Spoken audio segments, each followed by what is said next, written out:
जादुई आलू की कहानी। बिरजू एक लकड़हारा था जो जंगल से लकड़ी काटकर अपना गुजारा करता था।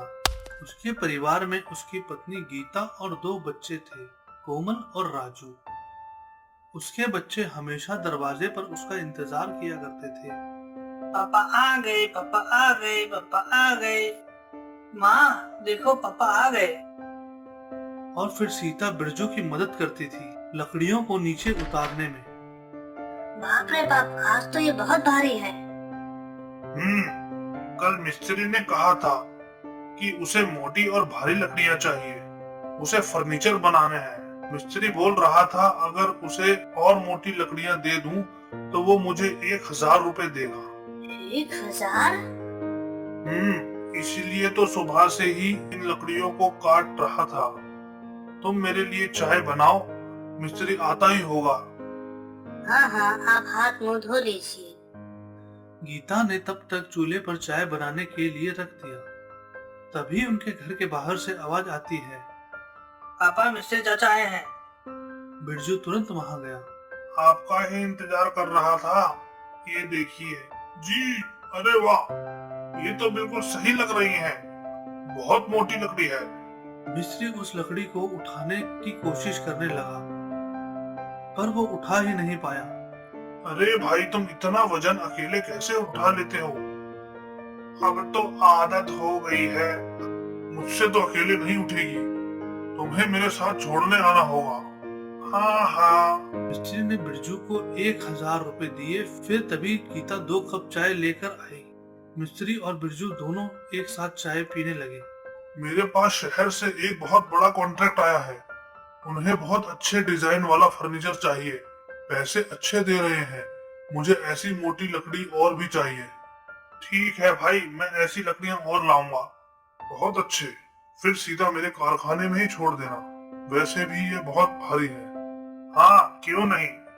चाय पीने के बाद बिरजू वो लकड़ी उठाकर मिस्त्री के साथ चल पड़ा और मिस्त्री के कारखाने में वो लकड़ी रख दी और मिस्त्री को नमस्कार करके वापस अपने घर लौट आया।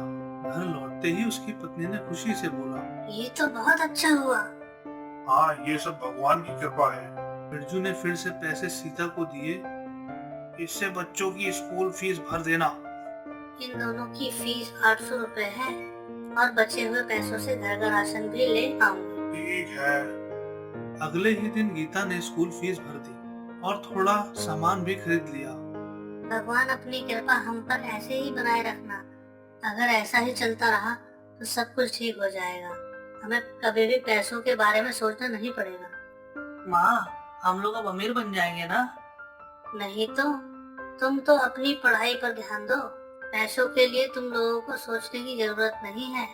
भगवान सब देख लेगा। यहाँ जंगल में बिरजू बहुत खुशी खुशी मोटा पेड़ काट रहा था। इस बड़े से पेड़ के कम से कम 3 टुकड़े करूंगा। उससे मुझे 3,000 रुपए तो मिल ही जाएंगे। पैसों के बारे में सोच के बिरजू बहुत खुश था। उसने एक बड़ा सा टुकड़ा काट लिया, फिर उसे अपने कंधे पर उठाकर एक गांव की ओर चल पड़ा। बिरजू ने मिस्त्री के कारखाने में बड़ा सा टुकड़ा रख दिया और मिस्त्री ने उसे 1,000 रुपए दे दिए। पैसे पाकर बिरजू बहुत खुश था। कुछ दिनों तक यह सिलसिला चलता रहा। बिरजू बड़े बड़े पेड़ काट कर मिस्त्री को बेचता था। फिर एक दिन बिरजू एक बहुत बड़ा सा पेड़ काटने लगा। पेड़ कटने ही वाला था, पर इस बार एक गलती हुई। वो पेड़ सीधा बिरजू पर ही जा गिरा। बचाओ बचाओ। बिरजू की चीख सुनकर दूसरे लकड़हारे दौड़कर उसके पास आए। वहां पहुंचकर उन्होंने वो पेड़ हटाया और बिरजू को तुरंत हॉस्पिटल ले गए। यहाँ डॉक्टर ने बिरजू का इलाज शुरू कर दिया। गीता और उसके बच्चे भी हॉस्पिटल आ गए। पापा ठीक तो हो जाएंगे ना माँ? हाँ हाँ, भगवान ठीक कर देगा। उन पर भरोसा करो। डॉक्टर ने काफी देर तक बिरजू का इलाज किया। फिर वो गीता के पास गए। पेड़ के गिरने से उनकी 3 पसलियां टूट गई हैं। हरे राम। इनका ऑपरेशन करना होगा। उस पर 15 लाख खर्चा आएगा। इतना सारा पैसा मैं कहाँ से लाऊंगी? मेरे पति ही तो घर का सारा खर्चा चलाते थे। तो फिर उन्हें जल्द से जल्द अपने घर ले जाइए, और कोई रास्ता नहीं है। परिवार के सभी लोग रोने लगे। बिरजू अब कभी भी अपने पैरों पर खड़ा नहीं हो सकता। हाल मेरे पास कुछ रुपए हैं, अब सस्ता सामान खरीदना होगा। कोमल और राजू दोनों अपने पिताजी के पास रहो, मैं सब्जियां लेकर आती हूँ। ठीक है माँ। सीता बाजार के लिए निकल गई। बाजार में वो सब्जियों के दाम पूछने लगी। सब्जी कितने रुपए किलो दी है भाई? 80 रुपए किलो। अरे बाप रे, इतनी महंगी? अभी सब जगह यही दाम है।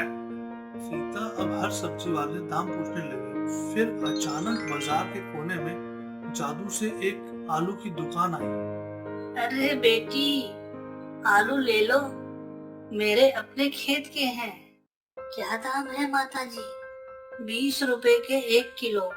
सस्ता दाम सुनकर गीता ने तुरंत 1 किलो आलू खरीद लिए और फिर वो अपने घर की ओर चली और आलू की दुकान गायब हो गई। जब गीता घर पहुंची, माँ तुम क्या लाई हो? आलू लाई हूँ, तुम लोगों को आलू के पराठे बनाकर दूंगी। काश आलू के पराठे के साथ सब्जी भी मिल जाती। जो है उसी में खुश रहना चाहिए। गीता राजू को डांटने ही वाली थी कि उससे पहले आलू के पराठे और सब्जी की प्लेट सामने आ गई। अरे ये कहाँ से आई? क्या पता माँ, अभी तक तो यहाँ नहीं थी। पर कैसे? रुको माँ, अभी पता करती हूँ। काश मेरे पास खिलौने होते। और ऐसा बोलते ही उनके पास खिलौने आ गए। बाप रे, मैं तो तभी मानूंगी जब मेरे पति ठीक हो जाएंगे। और तुरंत बिरजू ठीक हो गया और उठकर खड़ा हो गया। गीता को पता चलता है कि ये आलू जादुई है। गीता अपने आंसू रोक नहीं पाती। बहुत बहुत धन्यवाद जादू आलू।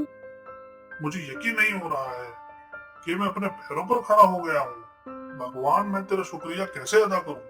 बिरजू और गीता को अपनी सारी परेशानियों से छुटकारा मिल गया था। अब पूरा परिवार खुश था। फिर एक एक करके सभी अपनी पसंद के सामान मांगने लगे। जादुई आलू, मुझे बस इतना पैसा दो कि मैं ना सिर्फ अपने परिवार का गुजारा बसर कर सकूं, बल्कि गरीबों की मदद भी कर पाऊं। तभी बिरजू के सामने बहुत सारे पैसे आ जाते हैं। और क्या मंगवा सकते हैं हम? हमारी जरूरत की चीज मिल चुकी है बच्चों। अगर हम और चीज मांगते हैं तो हमारा लालच ही बढ़ता जाएगा। और लालच का कोई अंत नहीं होता बच्चों। सीता ने वो जादुई आलू अलमारी में रख और उस दिन से बिरजू और उसके परिवार ने गरीबों की मदद करना शुरू कर दिया। अब से वो बस गरीबों के लिए ही दान मांगते थे। जादुई आलू बिरजू और गीता को ही क्यों मिला? क्योंकि वो बिना किसी के लालच के दूसरों की मदद किया करते थे। हेलो दोस्तों, हमारे नेक्स्ट वीडियो के लिए हमारे बीबी टून्स चैनल को सब्सक्राइब करें और बेल आइकन भी दबाएं। धन्यवाद, बाय बाय।